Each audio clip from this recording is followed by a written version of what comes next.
everyone. Welcome to the Lawyerlifter podcast. And I'm really, really excited because I am going to be speaking with two powerhouse partners, been in business for a decade.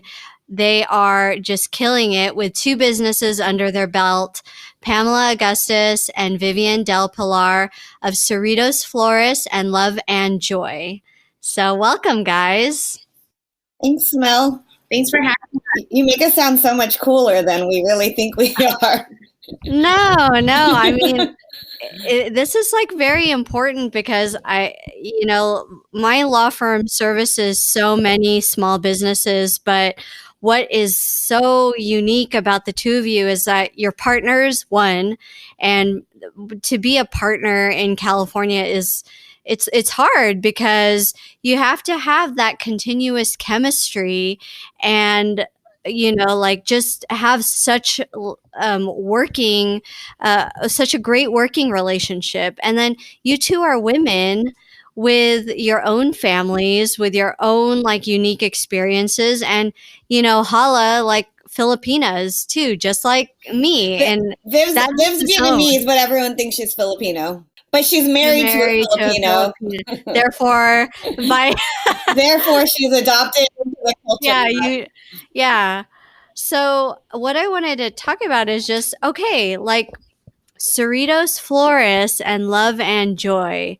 Love and Joy, guys, is very near and dear to my heart because I've been with them, I think, for a year. And now both businesses are clients under this firm, but they are literally, and I'm not just saying this, like the best event planning business that you can hope for. And they were able to keep pivoting like 3 times to get my wedding like done. And of course, their other business, Cerritos Florist, did all the floral. So like, let me hand it over to you guys. Like, let's talk about it. At 10 years you've been in business, like what came first, the event planning or the floral? The event planning came first as a business, but it was actually Viv's baby first. It was Viv went into event planning by herself, so I was not involved. She's always wanted to be like a wedding planner. And then, so like, did you just were like, you know what goes hand in hand with event planning? Well, like floral. Is that like how that came about?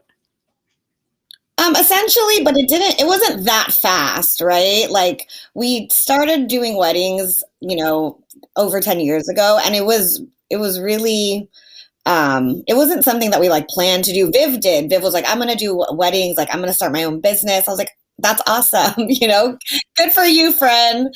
And, we had been friends for a few years. And so she was like always like asking me about her ideas and showing us different stuff that she was doing.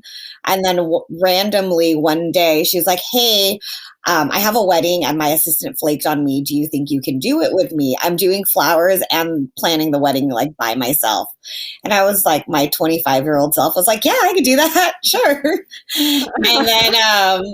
And then so I did that wedding with her and Viv's like the most enthusiastic person anyone knows. She's like, oh my God, this was so fun. Let's do this together forever. Like, let's do this as a business together. And I'm like, okay, sure, why not? Like, that sounds cool. Make a little money on the side, and did not think anything of it. But like her intention was always to do like have a business and like she has like entrepreneurial background because of her family. And I was like in grad school, like, all right, I can make a little bit of money on the side till I'm done with grad school and then move on, But then here we are 10 years later. So how did it evolve into like now you guys are serious partners, and like what is like each other's skill set and what do you guys bring to the businesses? So I have a background in design. I love all of the, the pretty stuff and also the logistics. And Pam's background is more in like the business side and doing, systems for everything. Like she's very, very good at that aspect of the business. And I'm more like the fluffy, pretty things. And, working one-on-one with the clients is, important to me. I mean, it's important to both of us, but I think the strong skill set comes there when with our different interests. Right. And even with the business going like from, just two friends that were like, let's do this together, and we were super young and like, bright-eyed and bushy-tailed, we thought it was like, oh yeah, weddings are so pretty. And it was like kind of a sweet spot as far as age goes, because everyone around us was getting married. So everyone in our community started hearing that we were doing weddings. So that's kind of how we started building a little bit of like interest and momentum. And then after Viv and I both got married, which was like a few years after our business started, we were like, oh, this is like really a thing. Like we could do this like full time, like this could be our job. But then that's when Cerritos Flores kind of rolled in. We were like, okay, well, yeah, weddings are great, but like, you don't need a big overhead for like doing events. But I'm like, weddings have like a particular season. So we're like, what's another business or service we could add on that would give us another stream of income? And so that's kind of how Cerritos Flores came into play. Actually, Viv's dad had mentioned like, you guys kind of know how to do flowers. Why don't you open a flower shop? And Viv was like, I don't know. And then I did like a Google search and I was like, hey, Cerritos Flores is for sale. It's down the street from our house, literally like a mile or 2 miles from my house. It all happened within an hour. The conversation happened within an hour. Yeah, it was so fast. It was so casual. I was like, I just like did a Google search on flower shops that were for sale. I was like, Cerritos Flores is for sale and we can afford it. And she's like, what? And I'm like, let's go over there and talk to the owner. She's like, okay. That's pretty amazing. And like that like brings to light this characteristic like I want to talk about, that when you have this passion and an idea, like you literally have to just take your balls and go. Like you just, it's like, can't like think of anything else, because you have to be like part crazy, part fearless, and just like go. Cause that's fun. And and it's like there's so many things like that you think like, okay, yeah, like we were like let's go balls to the wall. But it's also like, like God working out the way that it should. Like first we were looking at another flower shop in Fullerton, which would have been like a 25-minute drive, not convenient for our lives and, like our having families and whatever, but it was a nicer shop, but it was double the price. And so we were like, we wanted it so bad. We did not want Cerritos Flores was like our last choice, honestly. And then things happened and that shop sold, and then we thought Cerritos Flores had sold, but actually they had dropped the price. So they had taken off their listing and dropped the price because they needed to sell fast because the owner had been sick. So honestly, like as much as we were like, yeah, let's go, and we took a leap of faith, it was like God literally like weaved it into like this, like where we couldn't say no. It just made sense, and we were like, all right, well, let's just do it. And we like one of the things like working with you guys for a year and like observing how the businesses are, I've seen, and especially during this time when can you believe it, you guys were celebrating, and I use that word loosely, like a year of shutdown since March. And like I've seen that the hold Cerritos Flores and Love and Joy has is community based. Like it's like you're able to pivot and adapt, because I believe throughout the decades you've like established some real solid relationships in the community. And I think that's one of the things like that business owners need to hear, like business women need to hear, is like, well, yeah, like we're in an age of tech and an age of social media, but it's still the age old, tale about relationships. Like, what do you guys, like, how did you guys, like, what do you guys think about that? Like, as it, like, what has kept you guys successful and like moving, I think, are your relationships. I think that has a huge part to do with it. I mean, if you know anything about Viv and I, we like live and breathe like our friends and family, and people that we meet, we welcome in with open arms. I think that is just like us by nature and by culture. We've been shaped that way by our families. So like that network and those relationships have really like carried us through the years. Cause you know this, Mel, as a business owner, it's like referral is everything, right? So as much as it's like we're like in a tech world, we don't capitalize on that as much as we should. But our like referrals are just insane. Like it's just that is like the root of our business, and we're so grateful. I mean, even the way that you found us was through, like, so organic. Like you had a friend that happened to know a friend that mentioned our name, like Yeah. 3 degrees of separation. And here we are, you know, and when we met, we were like, oh, this is so perfect. And like the chemistry was there right away, right? Like, because for us, it's like we just want to like have relationships with people and like build community with people. Even if people don't book with us or don't buy from us, it gives us a chance to just connect with people because it's so important and something we're like missing right now. Viv is relocating because I think a customer walked in. This is literally like the epitome of doing all the things. Like you are working Yeah, and also no, recording a podcast. that's So. organic as well. Like I literally I don't know either, like with time and like things to do, it's always like a mesh of stuff. And like I have to like hand it to you guys because all right, so like the networking and now like that brings up this thing where like Viv is like relocating, but like you guys also have family obligations. Like how did you like what would you say to to women, you know, starting like their businesses or trying to, you know, start families? Like how would you say like to do both? Can women do everything or no? Absolutely. If Pam and I can do it. And you know, it's not easy. It's definitely not easy, but it does take a village. You know, like thankfully we both have a good support system all around us, whether it's our friends or family, to help us around when we're not needed, or and each other. You know, we used to do everything together. We used to do every event together, go everywhere together to purchase things, inventory, just everywhere. And now we can't. You know, we had like a couple years into the shop, we were like, no, we have to start splitting up. You know, Yeah. it's not smart to do things together. It's not smart, but it's not as fun. Yeah. Fun. So then we just text each other the whole time that we're doing Right. things separately. But you just, you know, you just figure it out. Like, I mean, it was different for Viv and I because I went into this I had a daughter already when we started this. So again, I didn't think of it as going to be like, oh, my end all be all. And then a year after we started Love and Joy, I think like 3 months or no, 5 months after we started Love and Joy, I found out I was pregnant. So I was pregnant with a second. And so it was just like, yeah, like, okay, yeah, I'm having this little business, but I'm not doing anything with it really. So, you know, it was different for me because it was a baby and I already had kids, but it was like full-fledged, full time by the time Vivian had kids. So she was able to commit to it for like 5 years without children. But then she had 2 young kids, and we're like, we have 2 full-time businesses that we're running, you know? So we're kind of in different spots, but we both made it work however we needed. And like Viv said, we have a huge support system. You can't not ask for help. That is like, because you can't do it all by yourself.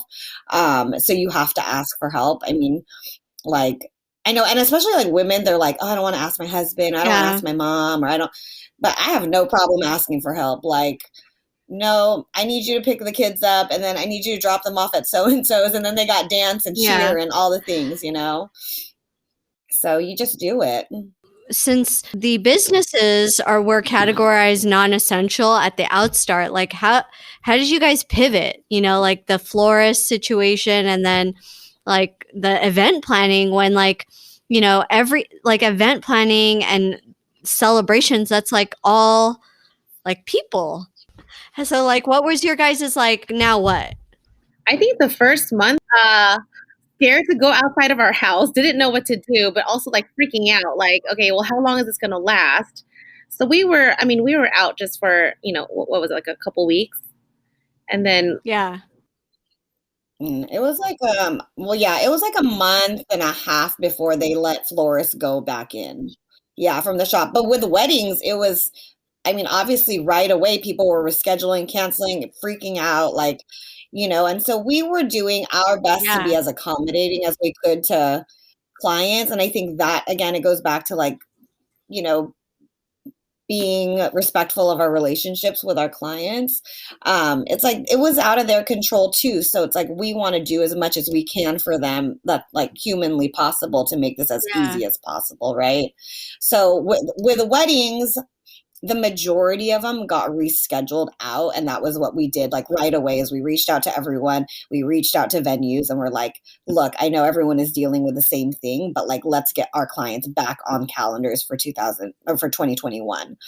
And then with the shop, it was like, all right, well, we have to close and then figure out what to do from there. So when we were closed, though, we were not working. We were like, all right, well, there's all these projects that we haven't done. We haven't blogged about weddings. We haven't updated our website. We haven't like X, Y, and Z. So let's like organize that stuff, work on the back end. Like this is not a time to just like sit. It's a time to, like regroup and see what we could do. Like, and I think that you bring up like a really good point, is because what I found as the business firm for all the businesses is that when you're doing your business, you're just go, go, go, and you don't like do your housekeeping. Exactly. And you don't really see like Mhm. what your business infrastructure is doing or what it's lacking. And so this firm got inundated with like, oh my God, my contracts are messed up. I have no contracts, or like, like I don't have, and like all of the things that, because you have such a great service or you have a great product, like you're just like doing it. And then COVID really was like a pause to look at what's like glaringly missing in the businesses. So like you bring up a great thing where it's like, yeah, it gave you guys pause to like clean house and then like pivot as well. Yeah. With the florist situation, I know you guys like were like, you know what, like we'll deliver. Like curbside pickup. Yeah. We stopped having people in the shop because we just wanted to make sure that people felt like we felt safe and then customers felt safe. Like, especially in the beginning, like people did not feel comfortable going anywhere. So if we were to open our doors, how safe would they feel inside our shop, right? So we offered curbside pickup, we offered deliveries, everything. Like delivery is our contactless. So, our deliveries are left at the door and then we call the people.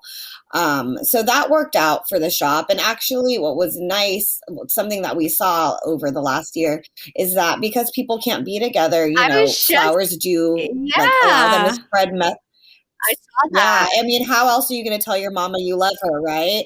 Or how else are you gonna like tell your friend you hope they get well soon? Like it's something that's so like important, but people don't remember, especially young people. I think that's the thing, is that young people don't remember like how far the gesture of flowers go, but older people do. But I think this year has really opened people's eyes to like, wow, sending someone like a bouquet of flowers makes all the Yeah, and I difference. feel like again, like what I said in the beginning is like your guys' longevity and success has really been built on relationships. And I think the way that you guys pivoted was to pivot on that strength, which is like relationships. Because I saw that. I saw you guys on social media, like reaching out. Like, I mean, I'm 35. Like, of course, like I still like handwritten cards. Like I still like, and seeing, like, oh Yes. yeah, like that connectivity despite what's going on, that went a long way. So then like what's happening now in the event planning world for 2021? I mean, we're only like a month, well, we're going to be in like 2 months, but like that's still, as a bit like the business lawyer, I know that the laws really haven't changed so much. I feel like a lot of our, or most of our weddings from last year got rescheduled to this year, and just noticing like the weddings in the next upcoming months is worried, not knowing whether or not they should have it. So I think that's the stage that we're going through now, and not worrying too much about the ones later on in the year, but we're still on standby and helping them out. To navigate where this can really lead to, whether we need to reschedule or have like a super micro wedding or whatever it is. So just Yeah. be like another support system for them, because it's so stressful and sad to having to move this big special day that you've been planning for X amount of time and having to reschedule again. And a lot of people are even like, canceling and just doing like a court thing because they're like, we just want to get married. At the end of the day, like, just be with our close ones and get it done. So that Yeah. Yeah. And that's what, like, I really commend this particular part of the business is like, having personally gone through that, like I saw that, like I was going through what craziness in the firm, but then also like I was your guys' client like a year out. Like we were right, gonna do this like amazing Yeah. like destination wedding, Destination and then wedding. it just yeah, and then like we just kept moving and you kept working, and then that's like why I'm like saying that with these two businesses, like really like above, like more than a lot of other businesses I see, like it's the longevity is in your authenticity and your genuineness because you service a client like me, like I was going through like so much and you were just like adapting. I was like, okay, we can't go to the Philippines. All right, let's go to Temecula. Okay, well, I can't go there. Let's go like to the last like county, which is Orange County. Like literally, like when I finally got married, it was that third spot, and it was like so much going on. right. It was so much. It was the most possible. Everything that could have happened, but we still did it. But I think that, like you said, and I appreciate you saying that, is it is really important for us to feel, for our clients to feel that like we are really there for them. Like we want to be a support system. We want to help alleviate like whatever stress you're going through, and just like remind you that like you're not in this by yourself, and you have people that do this every day and will help figure it out, right? Like, because you don't plan a wedding every day, and you don't know how to find a new venue, and you don't know like how to make sure that all your vendors are like in line and they're good with the new dates and all this stuff. But you have a team that is, and like I said, relationships are so important to us, so we don't like just treat like like a client like any other client. Like everyone has like been adopted and like adopted into like our family and friends. And we have clients that we've been with for since the beginning that we still talk to, and vendors that we've been with since the beginning. And it's like, and that's just natural to us. Yeah, I mean, people are like, oh, networking's a strategy and relationship building's a strategy, but it doesn't feel like a strategy for us. I mean, Yeah. I'm sure Viv can speak to that it just feels like the right thing to do, right? Like you just want to be good to people. Be good to people and it'll come back to Yeah, you. like I think that's absolutely, like why I love small businesses. I love you guys because it's just that I have seen corporate and I've been in large firms where that relationship it's like, "Oh, this is just business. Business is business." But like I always say it, like I don't think so. Like I don't think business is business, especially when in the realm of a woman when we have like you know our own unique experiences. Like it's not like that. Business can be as intimate and as um like personal, and that's like the sticking power. That's what makes it like go. So like, so what do you guys see like ahead? Like now you guys are a decade in, like what are the plans for more? God, could we take on more, Viv? I'm like, some days I'm like, yeah, I want to do it all. And then other days I'm like, I just want to take a nap. I don't know. It's like, it gets Yeah. different too when you get older. I think, I think the shop is like a big focus for us. Just because, it's been really good to us and we haven't poured as much of ourselves into it. So I think that's like a big area of focus, is to kind of build on the shop and extend like our community and like who we service. We have a good like client base at the shop, but we want to just like nurture our clients a little bit more. For weddings, I think over the years we've actually done it, is we've been a little bit more particular about the people that we work with. Like it's not that we're being like picky or snobby. It's more so that we want to work with people that value like our Yeah. like foundational values, like of relationships and connectivity. Like we won't book a client that we haven't Yeah. had a conversation with. Some people are like, oh, my wedding has 100 people. It's at this place. It's from 5 to 10. How much does it cost? And we won't do that, just because we have to make sure it's a good fit. Yeah. And that's always been so important to us. I think just continuing that model, it scales down how many weddings we actually do, but I think the type of weddings and the people we work with are who we like, what makes sense for us. So that's probably just continuing that. Maybe more. We were talking about doing more full planning weddings like yours, Mel, like where we do like basically everything. Yeah. Because some people book us just for like wedding management, which we work together, but not as closely as we get to work with someone like you, right? So it's like we have a different kind of relationship. We've been through it all together, right? So we love that.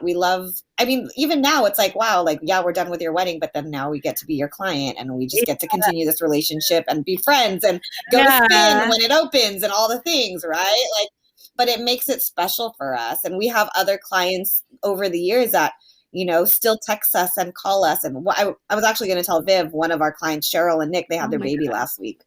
And so we've seen people from like engagement to wedding planning to honeymoons, and then now they're having babies and texting us pictures and sending us announcements, and it's really special. For sure. Like, it's not just your guys' wedding planning; it's beyond that. It is, like I keep saying, and it's just strewn throughout this podcast, is like the authenticity and the relationship that just keeps carrying. And like, for sure, like. My wedding is done, but God forbid if I ever have a baby shower or something like I'm not doing anything. Like, that's going to be I'm doing zero. And I mean, it's so fun that way. We have other clients that we don't advertise that we do like baby showers or birthday parties for kids, but we literally only do them for our clients that we've done weddings for. Like, we've just carried on through the years with them. So yeah, we mainly do weddings, but like you'll see us like do like a holiday party for like one of our like old couples business now, or we'll do like a family party, and it's just, we don't advertise it, but it's like we're not going to not do it because we're so invested in I feel like when you've done a wedding where it's like the craziest day of with all of the pieces that need to work, like you can literally do any event, I swear.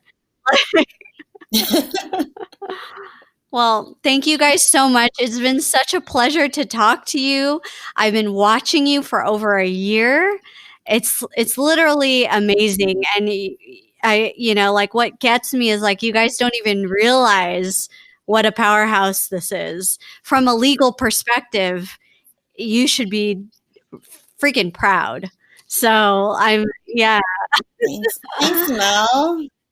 Absolutely. And congratulations on the podcast. I'm so happy for you. And there are so many women, like business owners that we know. So I'm going to connect you and you can get them on too. Yeah, that would be fantastic because we have something to say and something to show. Thanks for tuning in. You can find this episode and others at lawyerlifter.com or wherever you subscribe to podcasts. For questions or comments, you can contact me on our website, lawyerlifter.com, or find me at lawyerlifter on Instagram.